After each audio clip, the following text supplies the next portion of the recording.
Hi friends, welcome to Indu's Kitchen. இன்னைக்கு நம்மளோட கிச்சன்ல இட்லி தோசையோட தொட்டு சாப்பிடுற மாதிரி 5 வகையான சட்னி வெரைட்டிஸ் தேங்காய் யூஸ் பண்ணாம எப்படி செய்யறதுன்னு பார்க்கலாம். அத பார்க்கிறதுக்கு முன்னாடி Indu's Kitchen-ஐ Subscribe பண்ணாதவங்க Subscribe பண்ணிட்டு பெல் பட்டனையும் கிளிக் பண்ணிக்கோங்க. First நம்ம பூண்டு சட்னி எப்படி செய்யறதுன்னு பார்க்கலாம். First ஒரு panல 2 டீஸ்பூன் அளவு நல்லெண்ணெய் சூடுபடுத்தி வச்சிருக்கேன். இதுல ஒரு 12 சின்ன வெங்காயமா தோல் உரிச்சிட்டு முழுசாவே சேர்த்துக்கலாம். மெஷரிங் கப்ல 1/4 கப் அளவு இருக்கு. ஸ்டவ் மீடியம் ஹீட்ல வச்சிட்டு இந்த வெங்காயத்தை 2 ல இருந்து 3 நிமிஷத்துக்கு வதக்கி விட்டுக்கோங்க. வெங்காயம் கொஞ்சம் வதங்கினதுக்கு அப்புறமா இதுல ஒரு 35 பல்லு பூண்டு சேர்த்திருக்கேன். மெஷரிங் கப்ல 1/2 கப் அளவு இருக்கு. இப்போ இந்த வெங்காயத்தையும் பூண்டையும் ஸ்டவ் மீடியம் ஹீட்லயே வச்சுட்டு நல்லா வதக்கி விட்டுக்கோங்க. பூண்டு ஓரளவு வதங்கினதுக்கு அப்புறமா இதுல காரத்துக்கு நான் 8 வரமிளகாய் சேர்த்திருக்கேன். உங்களோட காரத்துக்கு ஏத்த மாதிரி மிளகாயோட அளவை அட்ஜஸ்ட் பண்ணிக்கோங்க.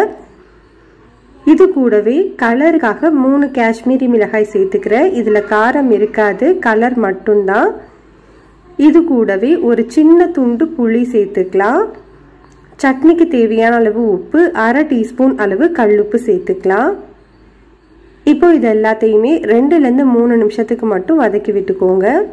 வெங்காயம், பூண்டு, மிளகாய் எல்லாமே நல்லா வதங்கிருச்சு. இந்த நேரத்துல ஸ்டவ் ஆஃப் பண்ணிட்டு இதை நல்லா ஆற வச்சுக்கலாம். ஆறினதுக்கு அப்புறமா இதை ஒரு மிக்ஸி ஜார்ல சேர்த்து கொஞ்சமா தண்ணி ஊற்றி நல்லா ஸ்மூத்தான சட்னியை அரைச்சி எடுத்தாச்சு. அரைச்சி வச்சிருக்கிற இந்த சட்னியை ஒரு பவுலுக்கு மாத்திக்கலாம்.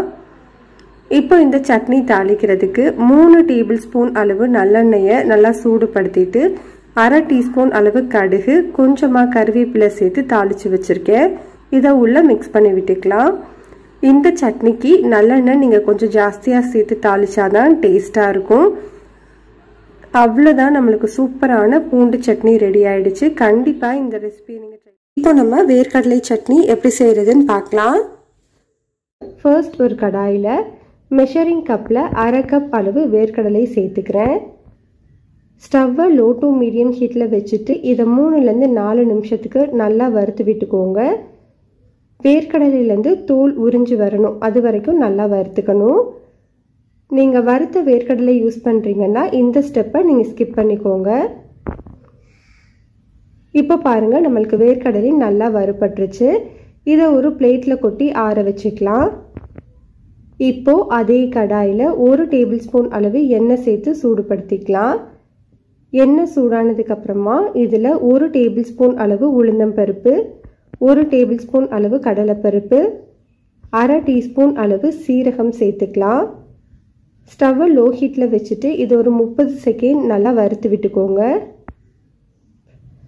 இது கூட காரத்துக்கு நான் 5 வரமிளகாய் சேர்த்துக்கிறேன். கூடவே 2 காஷ்மீரி மிளகாய் சேர்த்துருக்கேன்.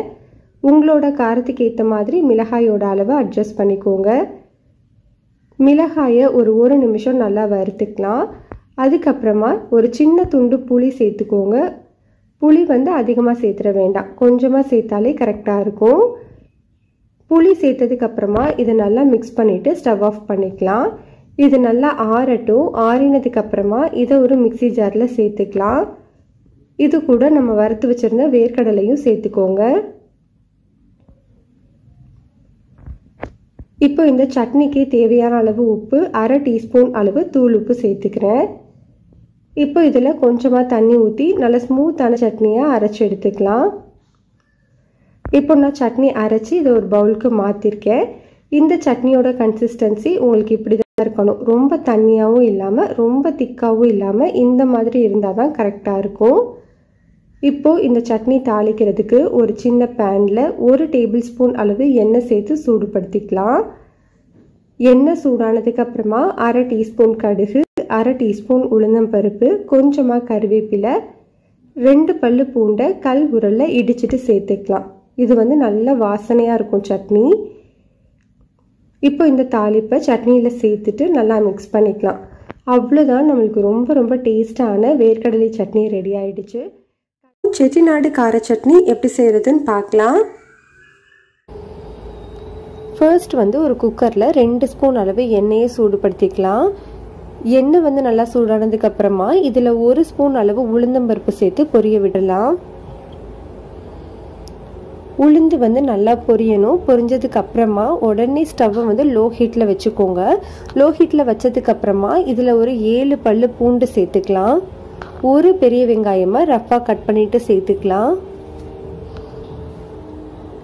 2 பெரிய தக்காளியை ரஃபாக கட் பண்ணிவிட்டு இதில் சேர்த்துடலாம். ஒரு பெரிய வெங்காயமுக்கு 2 தக்காளிங்கிறதாங்க மெஷர்மெண்ட். இதில் ஒரு 5 வரமிளகாய் சேர்த்துக்கலாம். உங்கள் காரத்துக்கு ஏற்ற மாதிரி நீங்கள் மிளகாய் அட்ஜஸ்ட் பண்ணிக்கோங்க. கொஞ்சமாக புளி சேர்த்துடலாம். இதுக்கு தேவையான அளவு உப்பையும் சேர்த்துடலாம்.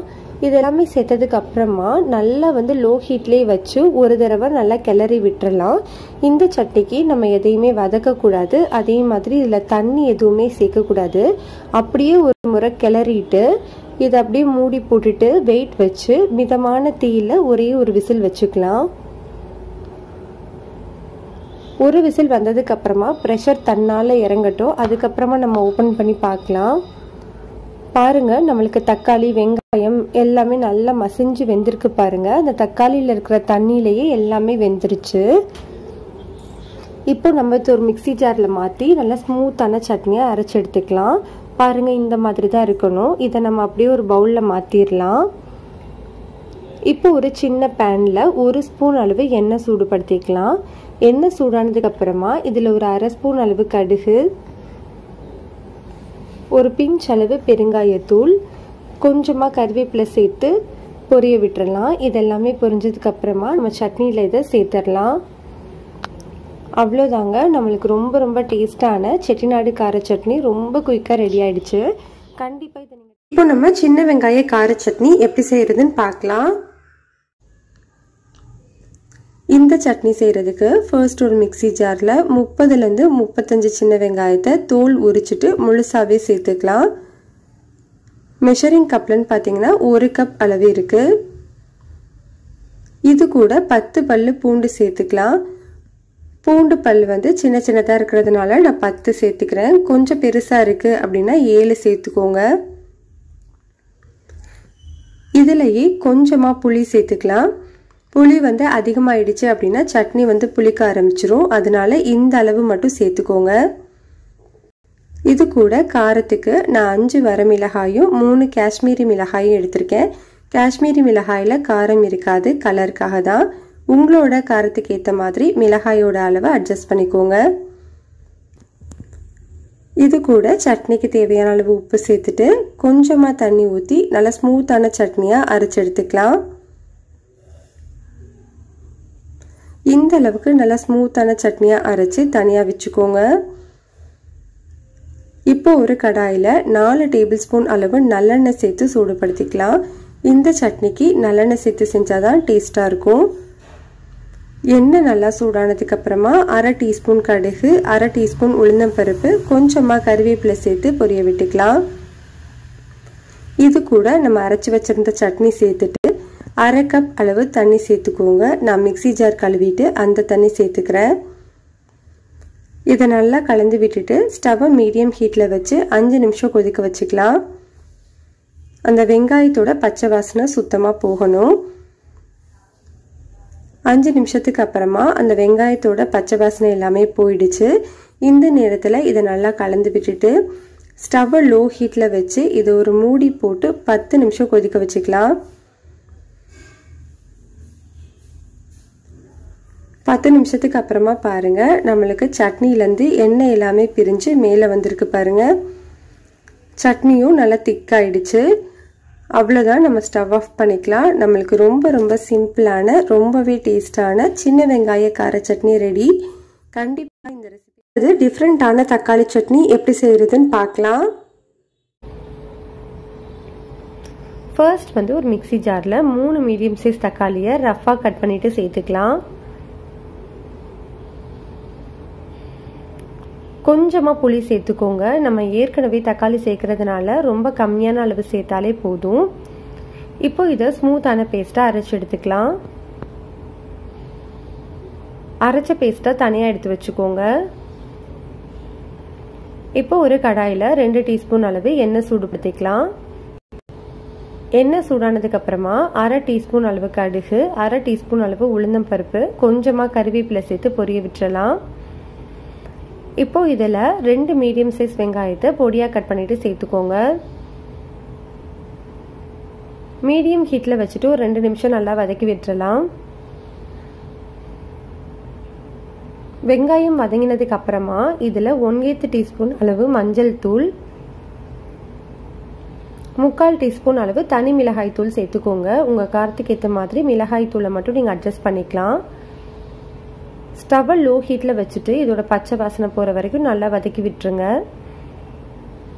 பச்சை வாசனை போனதுக்கு அப்புறமா நம்ம ஏற்கனவே அரைச்சி வச்சிருக்கிற தக்காளி விழுதை சேர்த்துக்கலாம். கூடவே ஒரு 1/4 கப் அளவு தண்ணி சேர்த்து நல்லா மிக்ஸ் பண்ணி விட்டுருங்க. இப்போ இந்த சட்னிக்கு தேவையான அளவு உப்பு சேர்த்துடலாம். இப்போ இதை நல்லா மிக்ஸ் பண்ணிட்டு ஒரு மூடி போட்டுட்டு மீடியம் ஹீட்டில் வச்சுட்டு ஒரு 5 நிமிஷம் கொதிக்க வச்சுக்கலாம். அப்புறம் லோ ஹீட்டில் வச்சுட்டு ஒரு 5 நிமிஷம் கொதிக்க வச்சுக்கோங்க. டோட்டலாக 10 நிமிஷத்துக்கு அப்புறமா திறந்து பார்க்கலாம். பாருங்க, நம்மளுக்கு சூப்பரான சட்னி ரெடி ஆயிடுச்சு. அவ்வளோதான். இதை நல்லா கலந்து விட்டு ஸ்விட்ச் ஆஃப் பண்ணிடுங்க. ரொம்ப ரொம்ப சிம்பிளான டேஸ்டான தக்காளி சட்னி ரெடி. கண்டிப்பாக